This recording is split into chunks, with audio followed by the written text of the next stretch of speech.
Algunas veces uno se pregunta qué hacen ciertos textos e historias en la Biblia.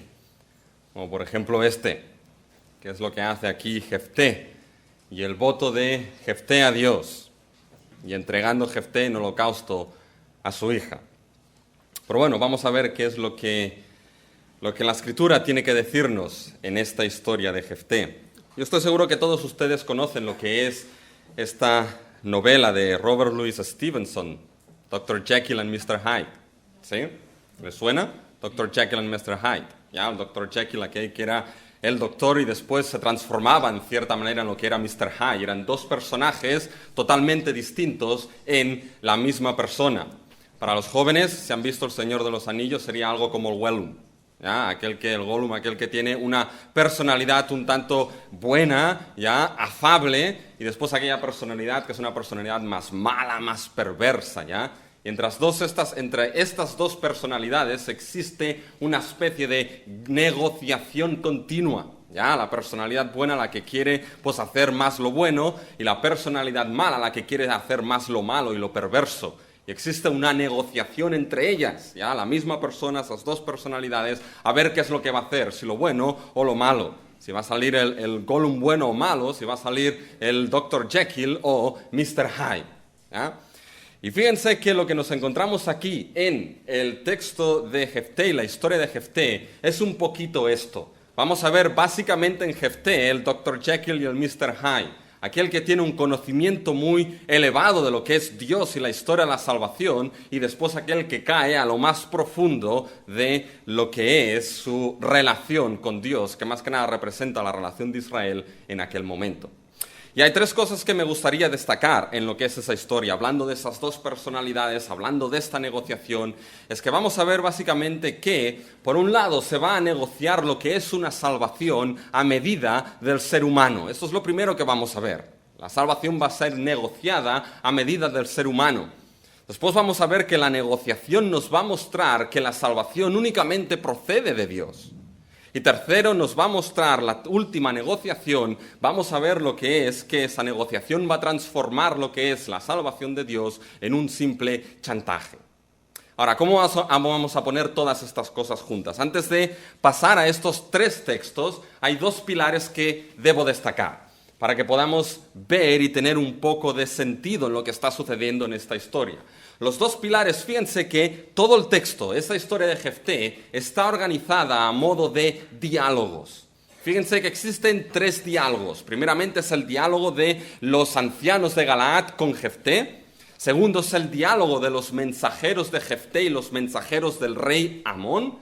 Y tercero es el diálogo, o más bien el monólogo, ¿ya? Entre Jefté y Dios, ¿ya? En ese último voto. Galaad y Jefté, los mensajeros de Jefté y los mensajeros del rey Amón, y el voto, el diálogo que Jefté establece con Dios. Entonces, fíjense, hay tres diálogos en esa historia. Y los tres diálogos son claves para entender lo que sucede. Ahora bien, en esos tres diálogos, fíjense que hay dos columnas fundamentales. Hay dos cosas que son comunes en estos tres diálogos. Una de ellas es la negociación.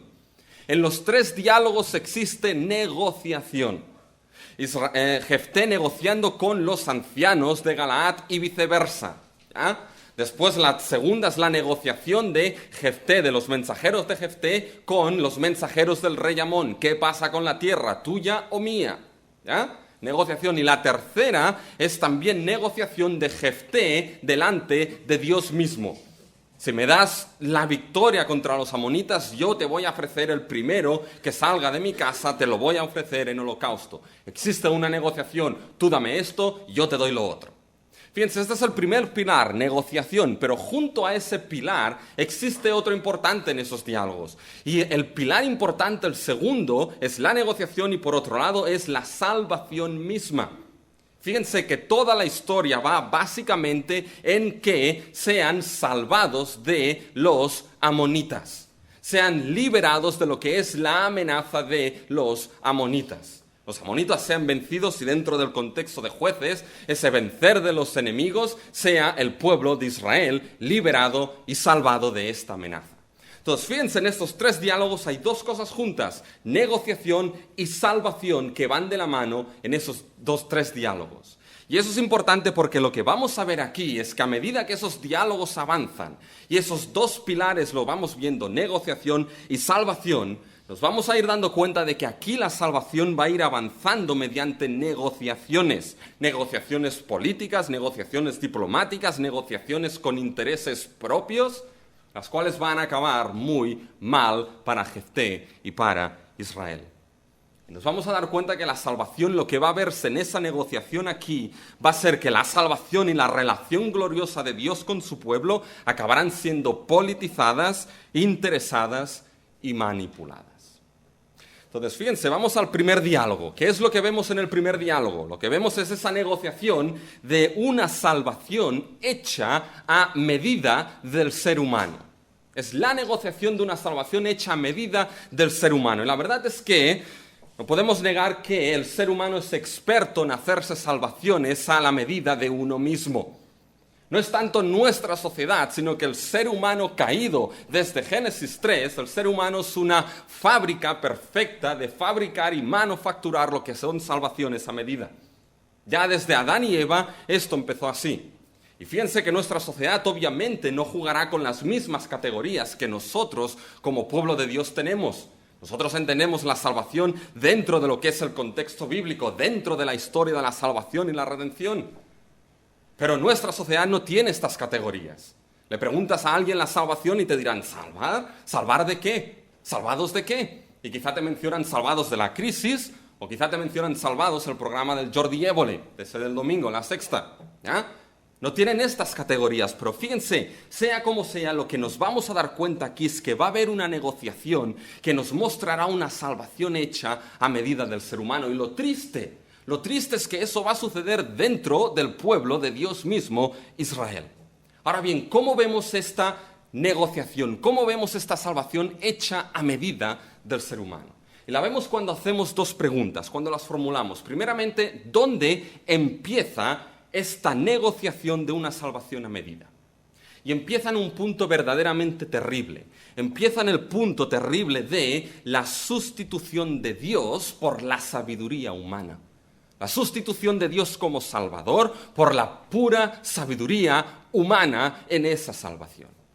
Fíjense, se ha leído el capítulo 11 de Jueces, pero debemos empezar un poquito antes. Debemos empezar en los dos últimos versículos del capítulo 10 de Jueces.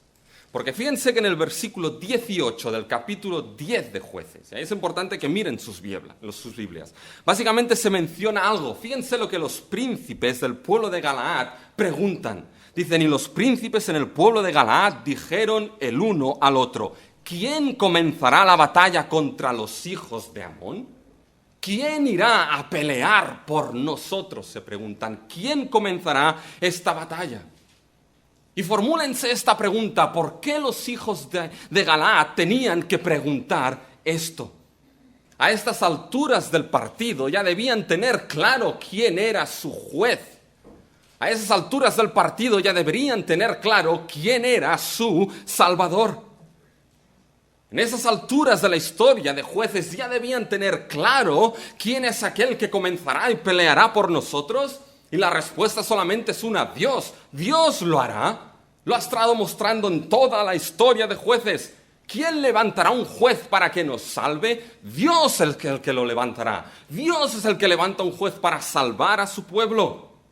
¿A quién clamaremos y a quién miraremos para que seamos salvos? A Jehová debemos mirar. El libro de Jueces es una exclamación a esto. En las luces y sombras de Jefté, Jefté tenía algo bien claro que resume todo lo que es la teología de Jueces. Y fíjense en Jueces 11, el versículo 27. Jefté tenía algo bien claro. Fíjense al final. Jehová dice contra mí, Jehová que es el juez. Esa es la idea. Jehová que es el juez. Esa es la historia de Jueces. Dios levanta jueces, pero Jehová es el juez. Jehová es aquel que trae salvación a los suyos y nadie más. Los jueces son levantados por Dios para traer salvación a su pueblo. ¿Quién peleará por nosotros? ¿Cómo preguntan esto a estas alturas. ¿Quién batallará por nosotros? Incluso frente a lo que es los enemigos, Jehová batalló por Israel. Frente a lo que es la terrible visión de lo que es la muerte, Jehová batalla por su pueblo. Frente a lo que es la terrible realidad de la derrota de la miseria, Jehová es el juez del pueblo, Jehová es el salvador del pueblo, Jehová es el que redime a los suyos.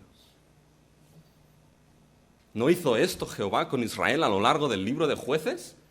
Levantando por pura gracia jueces para sacar a Israel de sus enemigos y redimirlos. ¿No hizo esto Jehová? ¿No hizo esto Dios con nosotros, hermanos y hermanas? ¿No hizo esto Dios con los suyos, nosotros?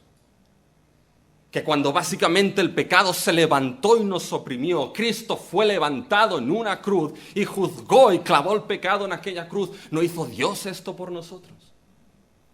Que cuando la muerte era una realidad y el aguijón, la tumba se abrió, las cadenas de la muerte se rompieron y Cristo resucitó para dar vida eterna a los suyos. ¿No hizo esto Dios con nosotros?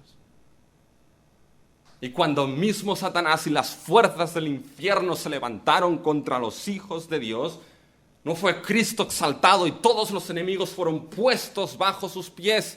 Algo que el Nuevo Testamento repite, repite y repite, y de esta manera no hay condenación para los justificados en Cristo Jesús. ¿No hizo esto Dios por nosotros? Así que Israel, príncipes de Galaad, ¿por qué preguntáis quién batallará por nosotros? Desde el Éxodo ya debíais saberlo. ¿Saben lo que esta pregunta demuestra? Demuestra que Israel había caído del pedestal de gloria al barro más asqueroso de todas las naciones que no conocen a Dios. Porque saben que esta pregunta ya había sido formulada por Israel. Esta pregunta similar ya aparece en la historia de Israel. Vayan al inicio de Jueces, el capítulo 1 de Jueces. Y fíjense el qué es lo que se pregunta. Es algo similar.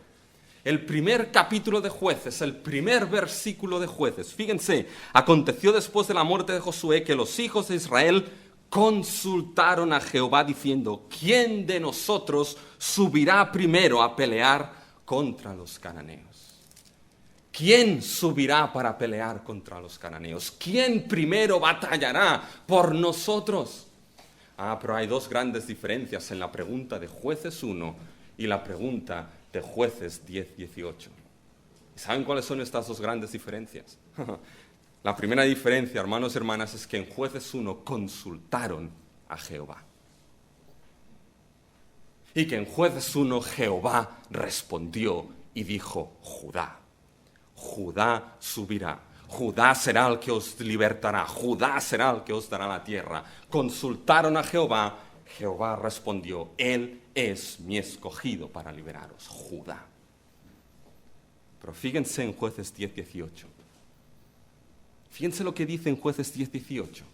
Y los príncipes y el pueblo de Galaad dijeron el uno al otro. ¿Se dan cuenta dónde está la consulta aquí? La consulta para quién irá primero para batallar con nosotros. No consultaron a Jehová, sino que consultaron primeramente el uno al otro. Cayeron del pedestal de inicio de Jueces a ese barro, al igual que todas las naciones. No buscan la sabiduría de Dios, sino la sabiduría solamente humana en esa salvación. Consultamos no a Jehová, sino el uno al otro para ver quién peleará primero. Dios está siendo sustituido, la salvación de Dios por pura sabiduría humana, el uno al otro entre esos príncipes. Recuérdense que venimos de un evento en Jueces de aquel falso arrepentimiento de Israel, ¿se acuerdan? Ese Israel que clamó delante de Dios, hemos pecado contra ti. Era un falso arrepentimiento, era una moneda de cambio delante de Dios. Y nos demuestra ahora aquí que en el falso arrepentimiento tomaron la gracia de Dios salvadora de cualquier manera, usaron a Dios como un Dios pagano. Sálvanos hoy, mañana ya veremos qué es lo que sucede. ¿Y qué es lo que les respondió Dios? Por eso han de preguntar entre ellos, ¿quién subirá? ¿Saben qué les respondió Dios frente a ese falso arrepentimiento en Jueces 10? Jueces 10, 13, les dice, yo no os libraré más. Ya no más, dice Dios. Y esas palabras, hermanos, hermanas, son tremendas de escuchar. Yo ya no os libraré más. Fíjense que cuando Dios dice eso, ¿saben qué? El ser humano está dejado solamente a su propia sabiduría. Y en asuntos de salvación, la sabiduría del ser humano, malo. Cuando el ser humano da la espalda al Salvador y Dios, está dejado solamente con su única y propia sabiduría para salvarse. Y ya sabemos que no somos salvos por obras, sino por gracia. Si alguien dudaba que Dios es soberano en la salvación, aquí Dios lo dice claro, ya no más. Fíjense, esa es una pregunta que nos da el pulso, esa pregunta, ¿quién subirá por nosotros?, que nos da el pulso espiritual del pueblo. Consultaron el uno al otro. Y saben, esto nos va a mostrar y nos muestra que es la sustitución del Dios Salvador por esa sabiduría humana. Es esa salvación que empieza a ser hecha a medida, no tanto de como Dios ha establecido, sino del consejo que ellos mismos van a establecer y a escoger aquel que ellos mismos piensan para poder hablar. ¿Quién nos salvará? ¿Quién subirá en la batalla? ¿Serán alianzas diplomáticas? ¿Será un buen negociador? ¿Serán alianzas políticas? ¿Sabe? Créanme, esto está bien en boga en la iglesia de hoy en día. Hace 2 años que llegué de Canadá, aquel que hice todavía aterrizando. Y hay gloriosas cosas que Dios ha estado haciendo y está haciendo en su pueblo aquí en España. Gloriosas cosas por su gracia. Gente sigue viniendo a los pies de Cristo por la gracia de Dios y por el testimonio de la iglesia. El pueblo de Dios sigue creciendo. El trigo y la cizaña, por la gracia de Dios, sí, crecen juntos, pero el reino avanza. Pero hay cosas que me llamaron la atención. Y una de ellas, ¿saben cuál es? Es básicamente que lo que empieza a verse aquí es un politiqueo en lo que es la salvación de Dios. Y eso es algo que está en boga dentro del pueblo de Dios en algunas áreas. Nuestros antepasados tenían bien claro separación iglesia y Estado. Y en esto básicamente nos sustentamos, es uno de los principios bautistas. Pero fíjense que aquí lo que vamos a encontrarnos es ese politiqueo en esa salvación. Y va a ser hecha a manos de hombres. ¿Y qué es lo que sucede? Cuando se sustituye al Dios de la salvación por sabiduría humana, fíjense, nos encontramos a lo mismo. ¿Qué busca esta negociación para hacer una salvación a medida del ser humano? ¿Saben lo que busca? Busca un Salvador hecho a medida humana. Busca un Salvador hecho a medida humana. Y esto es el primer diálogo entre Jefté y los ancianos de Galaad. Fíjense el versículo 17 del capítulo 10 de Jueces. Al final, dice, asimismo los hijos de Israel y acamparon, ¿dónde? En Mizpa. ¿Se dan cuenta? Y ahora fíjense en Jueces 11, versículo 11. El primer diálogo acaba en Mizpa. Y Jefté habló todas las palabras delante de Jehová en Mizpa. Esto nos da una unidad. Todo está en Mizpa ahí. Ahora, ¿qué sucede en ese primer diálogo? Bien, encontramos la respuesta a quién batallará por nosotros. ¿Quién comenzará la batalla y subirá a batallar por nosotros? ¿Cuál es la respuesta de esta pregunta? ¿Quién cree es la respuesta? ¿Jehová lo hará? ¿A Jehová escogeremos? Fíjense, la respuesta es el versículo 5 del capítulo 11. Y cuando los hijos de Amón hicieron guerra contra Israel, los ancianos de Galaad fueron a traer a Jefté de la tierra de Tob. Ahora bien, la pregunta, ¿quién subirá? La respuesta, fueron a buscar a Jefté. Pero fíjense que en medio nos encontramos unos 4 versículos. La cuestión es, ¿qué hacen esos versículos ahí? ¿Qué quieren mostrarnos? ¿Y saben qué es lo que quieren mostrarnos? Nos quieren mostrar el currículum de Jefté. Hoy está de moda hacer currículum, ¿sí o no? Uno ya no sabe si hacerlo por internet, en papel, o ya no sabe ni si hacerlo. Pero fíjense que están de moda los currículums, ¿ya? Pues esos versículos del 1 al 4 nos dan el currículum del Salvador que iban a escoger, ¿ya? Y fíjense, vamos a analizar un poquito al Salvador. Fíjense el versículo 1. Jefté Galaadita era esforzado y valeroso, literalmente, literalmente era varón guerrero, varón esforzado, guerrero valiente. Esas son las virtudes, no está mal, ¿sí o no? Oye, si tiene que ir a la guerra, no está mal un guerrero valiente, ¿ya? O sea, mejor un guerrero valiente que un guerrero así un poco tontito, ¿no? Mejor ese guerrero valiente. ¿Quién va a escoger a un cordero para la batalla? Mejor a un león, ¿no? ¿Quién va a escoger a un Cristo crucificado para la salvación? Mejor a un gran guerrero que no un Cristo crucificado. Pero bueno, vamos a seguir con el currículum. El trasfondo. ¿Cuál es el trasfondo de Jefté? Y fíjense el versículo 1. Hijo de una mujer ramera. Eso no sé si queda muy bien, ¿eh? Pero bueno, en fin. Hijo, no es culpa tuya, ¿ya? Tú no tienes la culpa. Bueno, sigamos un poquito avanzando en lo que es el currículum de Jefté, los logros. A ver, pon en el currículum, Jefté, ¿qué logros has hecho? Fíjense en el versículo 2. Pero la mujer de Galaad le dio hijos, los cuales cuando crecieron echaron fuera a Jefté, diciéndole, no le darás en la casa de nuestro padre. Menudo logro, ¿no? Desechado y desheredado. Bueno, vaya logro. Pero sigamos un poquito. Jefté, tu trabajo previo. ¿Cuál fue el trabajo previo? ¿Qué es lo que hiciste? ¿Ya? Y ahora fíjense en el versículo 3. Huyó pues Jefté de sus hermanos y abatido en tierra de Top, y se juntaron con él hombres ociosos, los cuales salían con él. Se juntaron con él hombres ociosos. Menudo trabajo anterior. Eras el jefe de una banda. El jefe de una banda de hombres ociosos. Bueno, quizá no nos va mal tampoco para el trabajo que tenemos que hacer, ¿no? Si se han de cortar algunas cabezas, que mejor que este tipo de banda.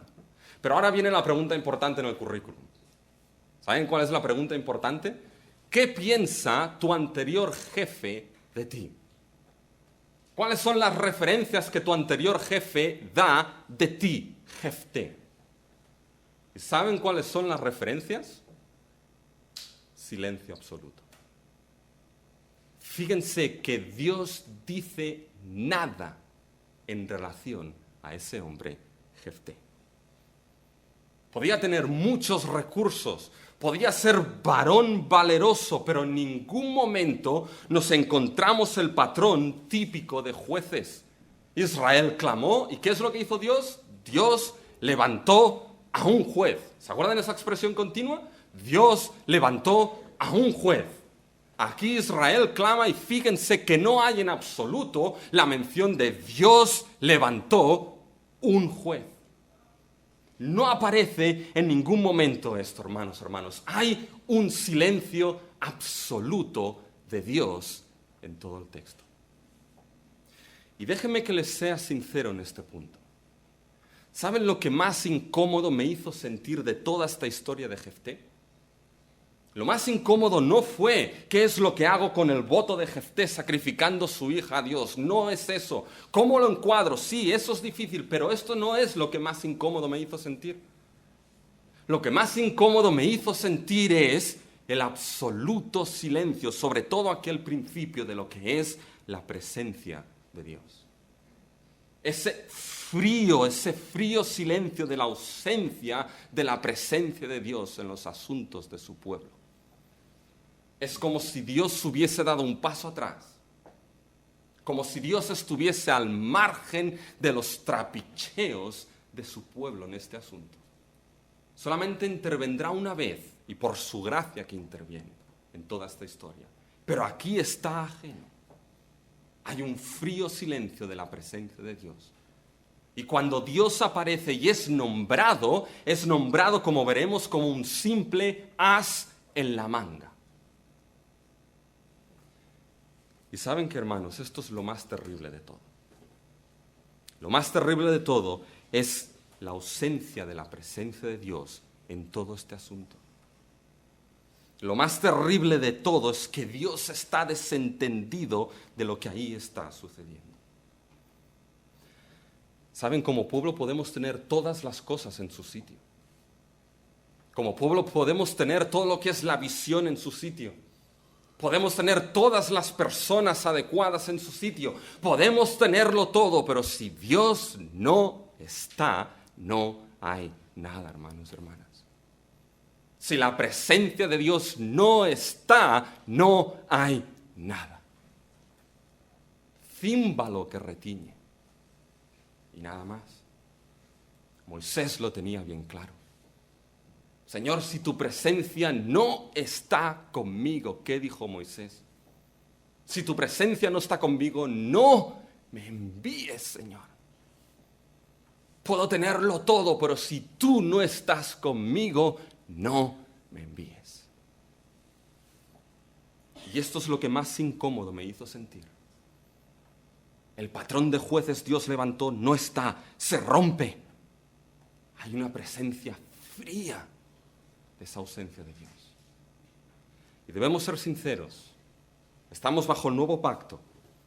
Y eso es una realidad que no puede suceder en el nuevo pacto por la gracia de Dios, porque el Espíritu Santo y la presencia del Cristo resucitado mora en nosotros y en su pueblo por su pura gracia. Pero estas cosas han sido escritas como ejemplo para nosotros, hermanos y hermanas. Y fíjense que aquí está ausente. Y ese currículum es la manera que el autor empieza a decir a aquel que lee, mira qué tipo de Salvador están escogiendo. Mira lo que la sabiduría y el consejo de uno a otro está escogiendo. Mira qué tipo. Valiente, sí. Pero nada Dios dice de él. Pero sin embargo van a él. Sin embargo lo escogen. Y fíjense que la idea de ellos, la idea de los príncipes de Galaad, básicamente ¿cuál era? Versículo 6, ven y serás nuestro jefe. Versículo 8, por esta misma causa volvemos ahora a ti, para que vengas con nosotros y pelees, que seas nuestro jefe. Uy, eso es tentador por alguien que había sido desheredado, Desheredado, sin herencia, y ahora la tortilla se da la vuelta. Ven y sé nuestro jefe. ¿Saben? Siempre que leo esto me viene a la mente lo que es la historia de Jonathan Edwards, ese gran predicador y teólogo y pastor del siglo XVIII, que estuvo básicamente años trabajando en su iglesia, la iglesia de Northampton, que su abuelo fue básicamente pastor de esta iglesia. Pero hubo un choque. Su abuelo permitía lo que era todo el mundo participar de la Santa Cena, y Jonathan Edwards decía, no, esto no es así. Solamente aquellos redimidos, pueblo de Dios, participan de lo que es la mesa del Señor. Pero la iglesia estaba acostumbrada como su abuelo iba. Y esto chocó, el cambio chocó. ¿Y saben lo que hicieron con Jonathan Edwards? ¿Saben lo que hicieron? De patitas en la calle. Pero ¿saben lo que es lo más curioso de todo? Que dices, menuda jeta. Oye, algo así no me ponen 600 euros de multa. Pero fíjense, ¿saben lo que sucedió? Lo sacaron de la iglesia y la iglesia se encontró, ahí va, ahora no tenemos nadie que nos predique. ¿A quién fueron? A Jonathan Edwards. Bueno, oye, te hemos sacado, pero predícanos mientras encontramos a alguien. Yo no sé cómo hubiese respondido. Pero fíjense que aquí Jefté dice, me echáis y ahora venís a mí. ¿Pero de qué vais? Y básicamente la idea de ellos es decir, no, es que queremos que seas jefe sobre nosotros. Y fíjense ahora qué es lo que Jefté les va a decir. Está bien, si es así, ahora fíjense, si Jehová, fíjense el versículo 9, Jefté entonces dijo a los ancianos de Galaad, si me hacéis volver para que pelea contra los hijos de Amón y Jehová los entregare delante de mí, ¿seré yo vuestro caudillo? Respuesta de ellos, Jehová sea testigo entre nosotros si no hiciéramos como tú dices. Muy bien, entonces así sea. Fíjense lo interesante aquí. Lo interesante es que el hecho de que Jefté sea cabeza y jefe de Galaad depende de qué. Depende de que venza a los amonitas. Depende de su victoria contra los amonitas. Ese es su interés. Dice, bueno, si Jehová me los da, Jehová es testigo, y habla todas estas cosas delante de Jehová en Mizpa. Pero acuérdense de algo importante. ¿Se acuerdan del silencio que les he dicho de Jehová? ¿Qué es lo que Jehová ha dicho en relación a todo este asunto? Nada. Si Jehová ha dicho algo, ha dicho una sola cosa. Ya no os liberaré más. Entonces, Jefté, ¿por qué dices algo distinto a la revelación misma de Dios? ¿Por qué estás usando a Dios como un simple as en la manga? El interés de Jefté era ser cabeza. Para ello dependía que ganase a los amonitas. Y es capaz incluso de usar el nombre de Dios y a Dios mismo, contrario a la revelación que Dios dio de palabra. No lo haré más. Es capaz de usarlo simplemente como un as en la manga, a favor de su propio interés. Fíjense la brecha que se abre entre Dios y Jefté. Entre el carácter y la motivación de Dios, esto mi pueblo ya no va a ser más así, porque vais a volver a lo mismo.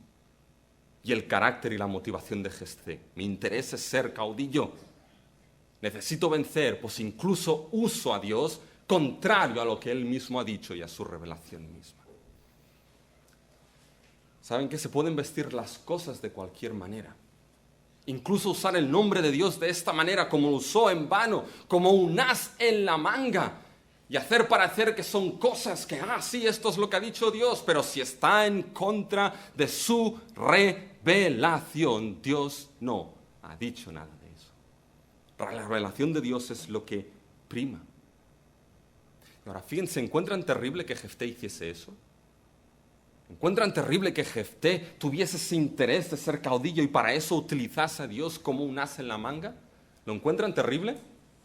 Seanme sinceros. Pues quédense con esto en mente, porque el voto terrible de Jefté debe ser entendido a la luz de esto.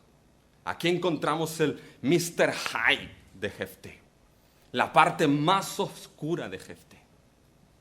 Y saben que este tipo de negociación, a la historia me remito. Cuando estudiamos lo que es la historia, vemos básicamente que esto se da. Aquí en Jefté vemos la semilla de la tendencia humana de transformar la salvación en asunto de negociación y politiqueo. Y si se dan cuenta, hermanos y hermanas, a lo largo de la historia, fíjense en el catolicismo romano, que se vendía la salvación, ¿por qué? Por indulgencias, por dinero.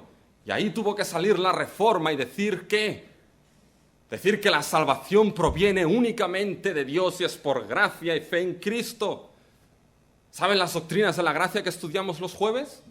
Acuérdense de las doctrinas de la gracia, surgieron como una reacción a un tipo de evangelio que lo ponía en las manos del ser humano en lugar de en la soberanía suprema de Dios como salvación. Y se tuvo que decir, no, Dios es el único y soberano autor de esa salvación. Pero han visto el primer diálogo. Nos muestra la negociación de una salvación hecha a medida de hombre, donde se sustituye al Salvador por sabiduría humana y donde se busca un Salvador hecho a imagen y semejanza del ser humano. Y eso es lo que va a reflejarse en medio del pueblo. Saben que cuando uno mira a Jefté y lo mira dentro de la historia de la salvación, lo que Jefté ahí nos está mostrando en este primer diálogo, ese interés propio, e incluso utilizar a Dios para conseguir ese interés propio, y con eso debemos tener cuidado, nos muestra, fíjense hermanos y hermanas, cuando vamos a la inversa, nos muestra lo que es el Salvador que por la gracia de Dios nos ha sido dada.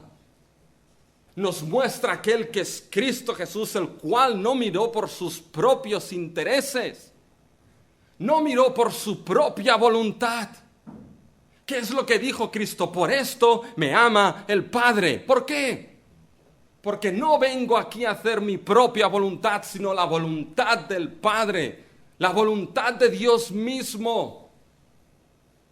Vengo aquí no a mis propios intereses. No he tomado ventaja de ser Dios mismo. Y he tomado un siervo, forma de siervo, hecho semejante a hombres, para la gloria de Dios y para la salvación de los suyos. A ese Salvador es al cual hay que mirar. Y cuando miramos a Jefté sí vemos al Mr. Hyde ahí.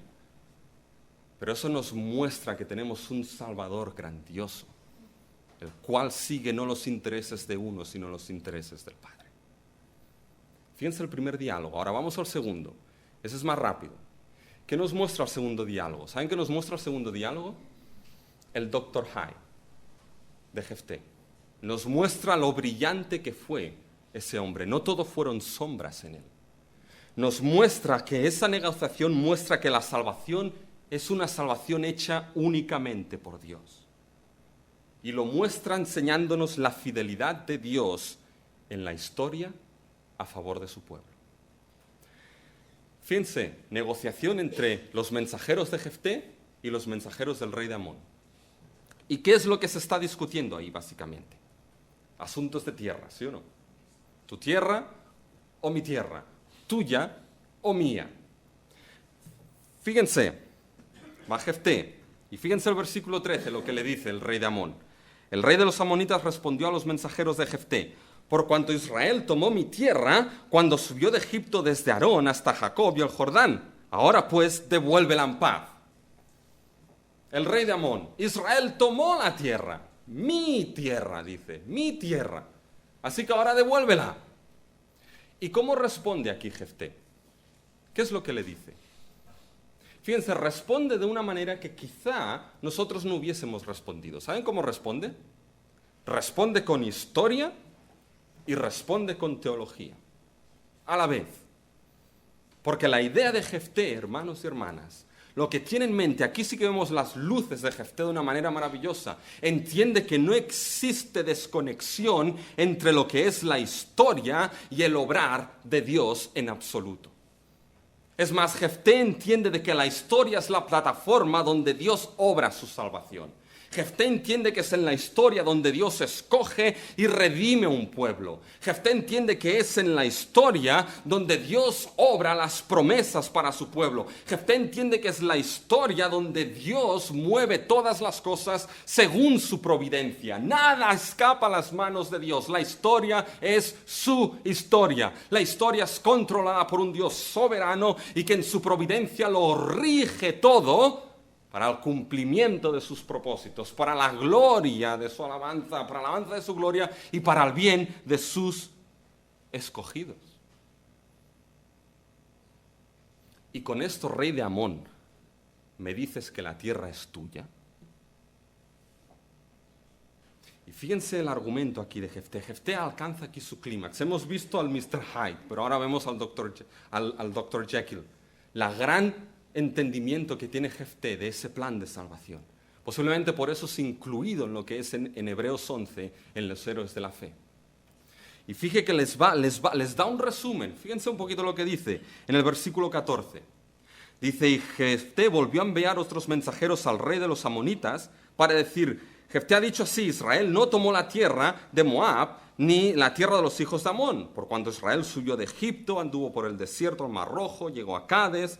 Entonces Israel pidió al rey de Edom que pasar, no le dio cartas, tuvo que dar la vuelta. Entonces fue a Moab y le pidió cartas para pasar y no le dio cartas y al final se montó la guerra.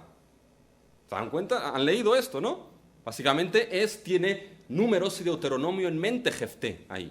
Y les va narrando la historia de Israel desde Egipto hasta llegar a lo que es la tierra prometida. Ahora bien, ¿saben que esto quedaría sin ningún tipo de importancia?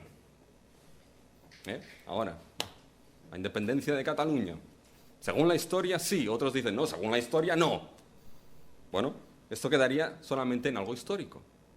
Pero fíjense lo importante de Jefté en el versículo 23. Eso es lo importante.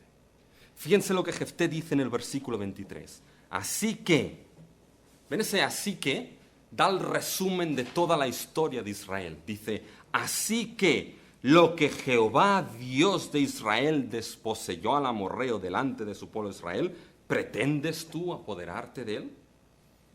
Dice, si Kemosh te diese eso, ¿no lo tomarías? Dice, pues bien, como Jehová Dios lo desposeyó y lo dio a Israel, eso tomamos. ¿Saben cuál es la interpretación de Jefté de toda esta historia de Israel?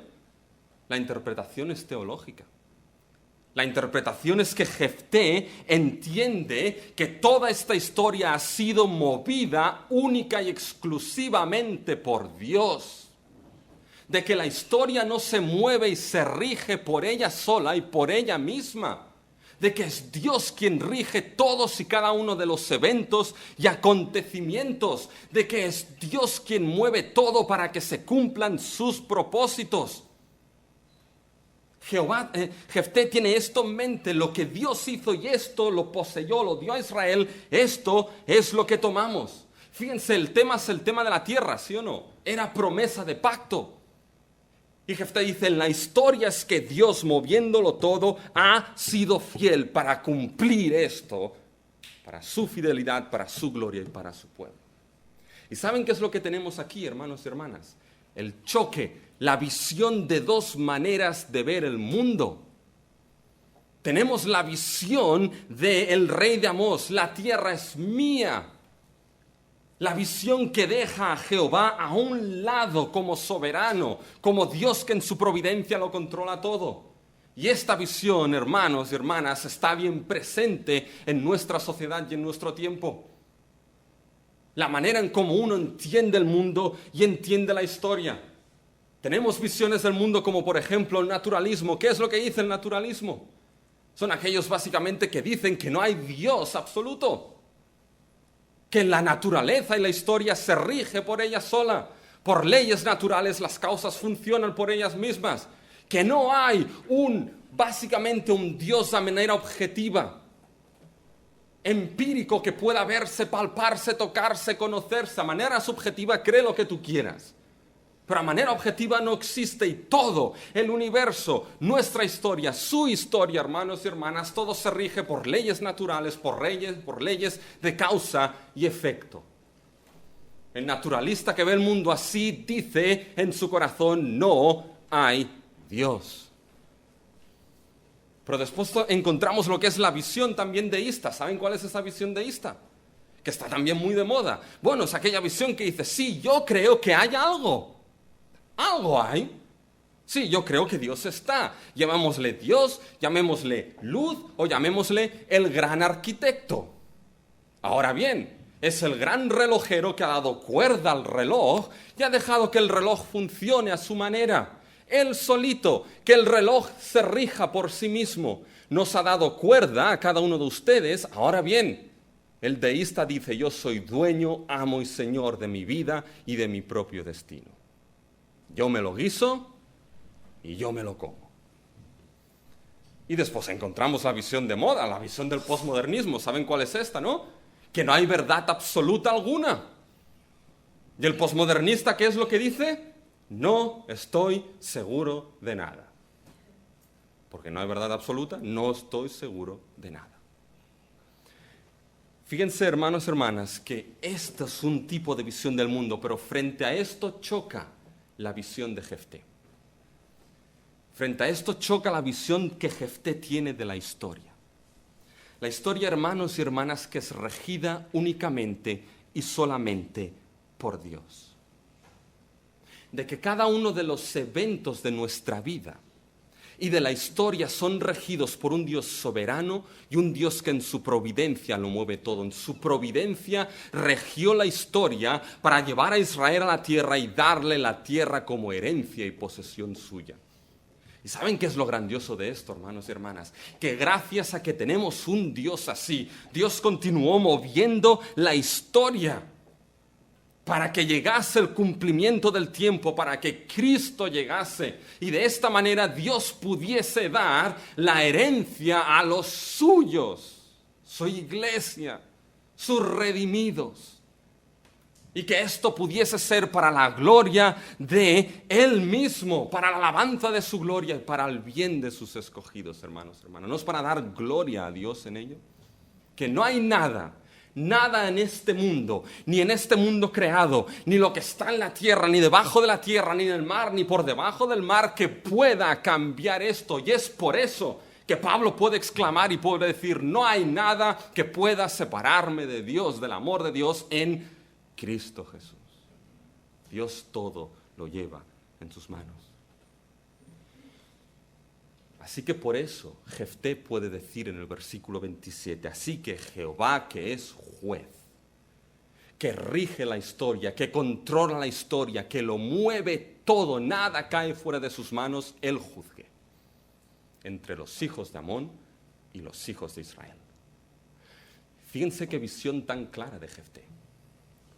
Saben, estoy leyendo un libro de Spurgeon. Ya les he hablado más de una vez de Spurgeon, ¿saben quién es, no? Un libro que es de la teología y la teología pastoral de Spurgeon. ¿Y saben algo que destaca de Spurgeon? Destaca la conciencia que Spurgeon tenía de que todos los eventos de su vida son regidos por Dios. De que nada cae fuera de las manos de Dios en todos y cada uno de nuestros eventos cotidianos. Y eso lo vemos no tanto en sus mensajes, sino en las cartas que él escribía a amigos y a las cartas que escribía sobre todo a su madre. Y Spurgeon tenía claro todo lo que ha sucedido queda bajo la providencia de nuestro Dios. Y es Él quien lo controla. Ahora déjenme que les pregunte algo.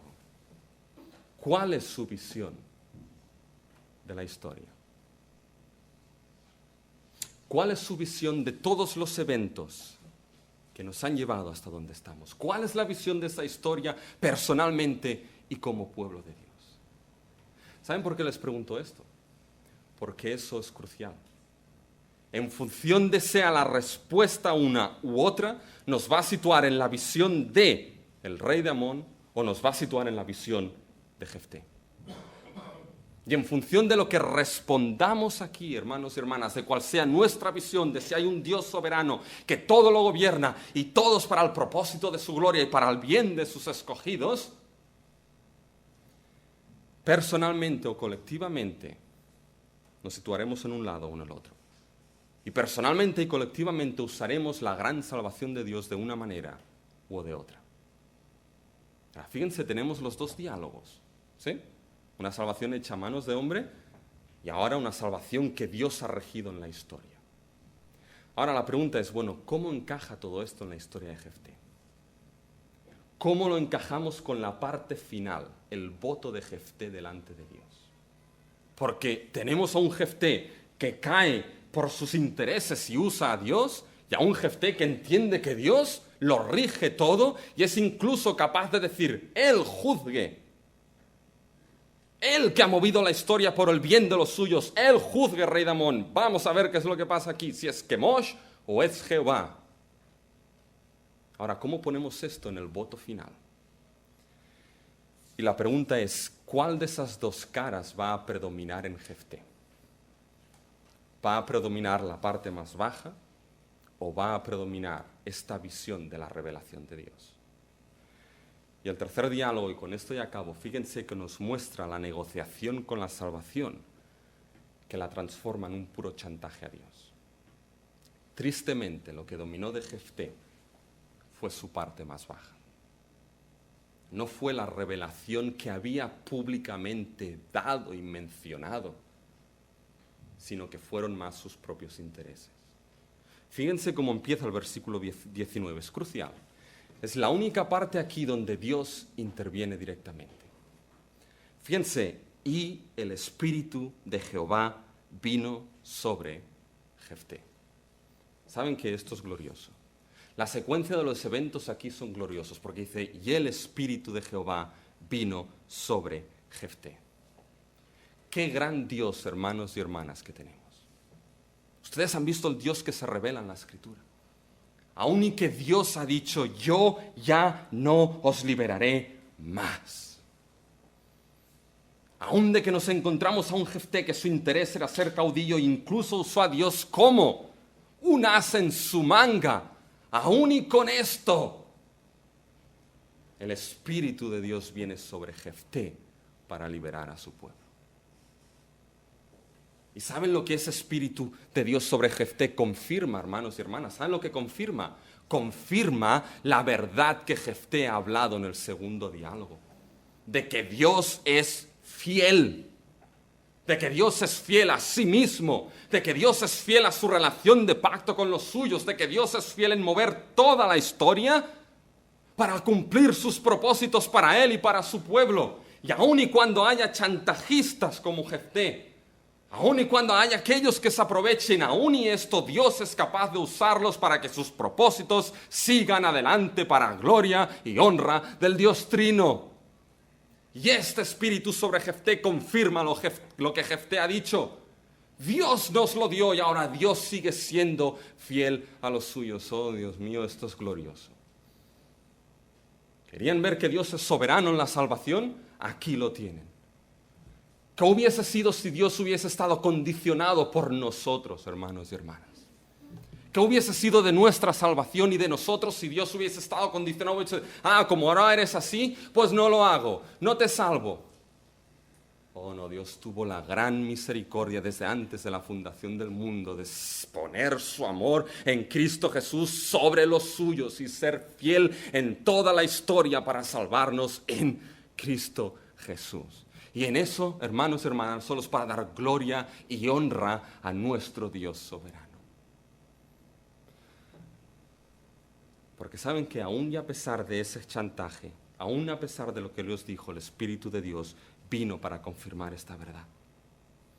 Y la verdad de la palabra de Dios, de esa fidelidad en la historia, es confirmada por la presencia del Espíritu.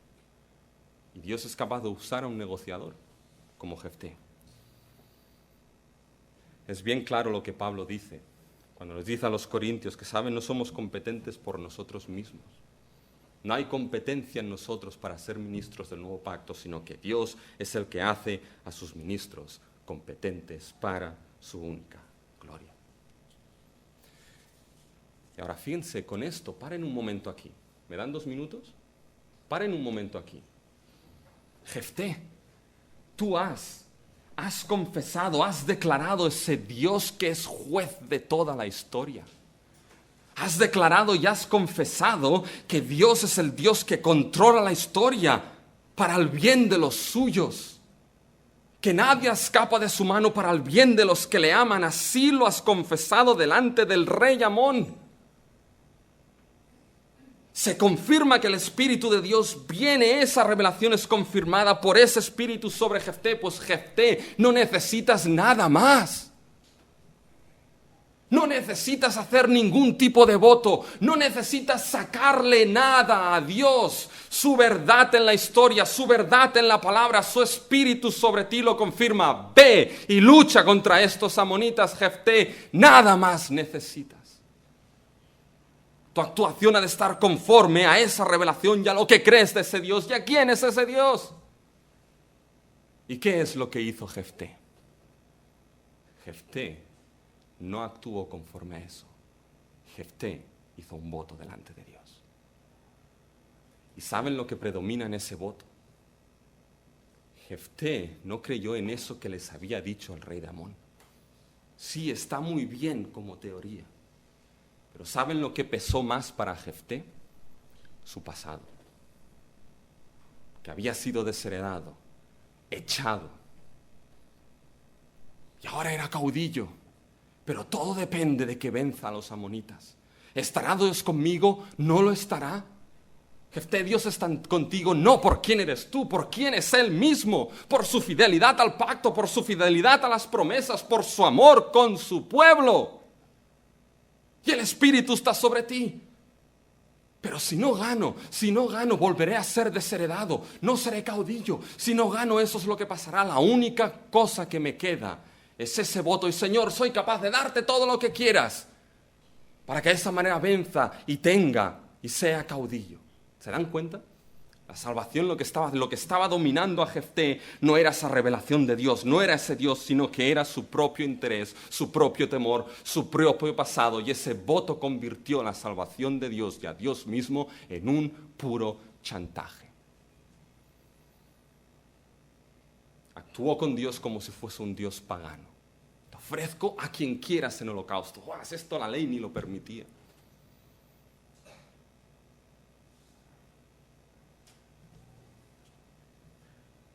Y estaban tratando en su relación con Dios como se relaciona con el ser humano. Y saben que esto nos demuestra algo. Dios salvó a su pueblo, la historia continuó. Si leen el capítulo 12, Verán el lío que se metió con Israel. Jefté luchó como gran guerrero, pero contra su pueblo. Y esto nos muestra, hermanos y hermanas, la tendencia, ¿saben? La tendencia que existe de hacer de esa gran salvación y de religión política y no otra cosa. Corremos gran peligro cuando esto sucede así.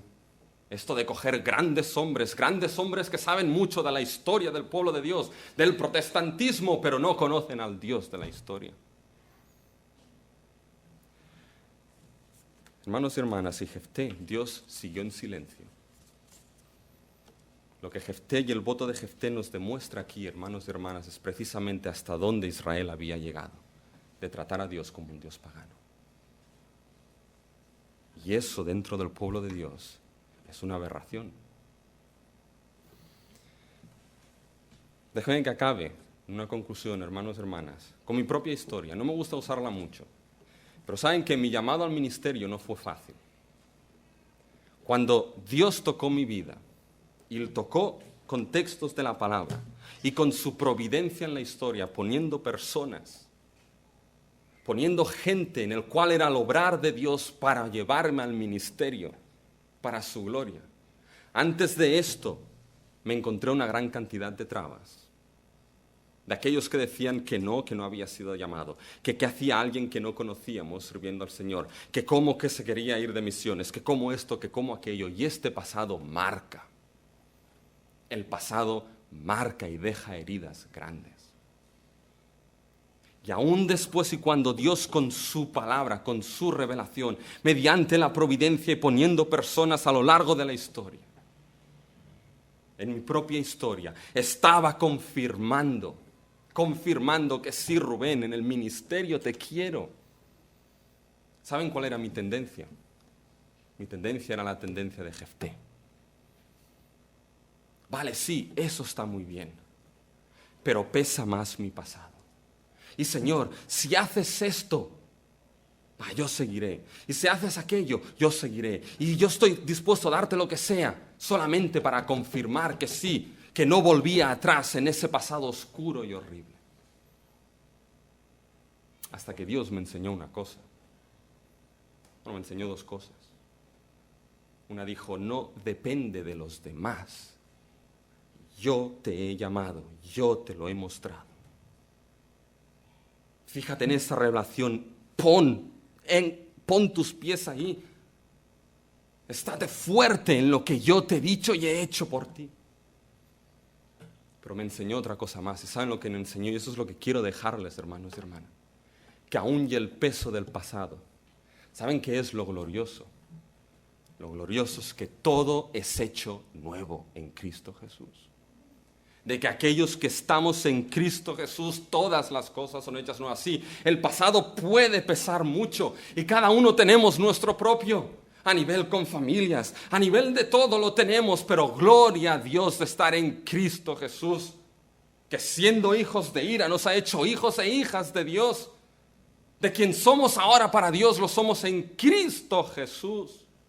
Y donde debemos estar anclados, hermanos y hermanas, es en Cristo Jesús, nuestro Salvador, en la revelación de Dios, en su palabra firme y sólida, y con esto ir adelante hasta que Dios nos llame o Él vuelva a recogernos, para su gloria y para su honra. Sí, hay salvaciones hechas a imagen y medida de hombre, pero Dios en Cristo nos ha hecho la salvación hecha a imagen y medida de Cristo Jesús.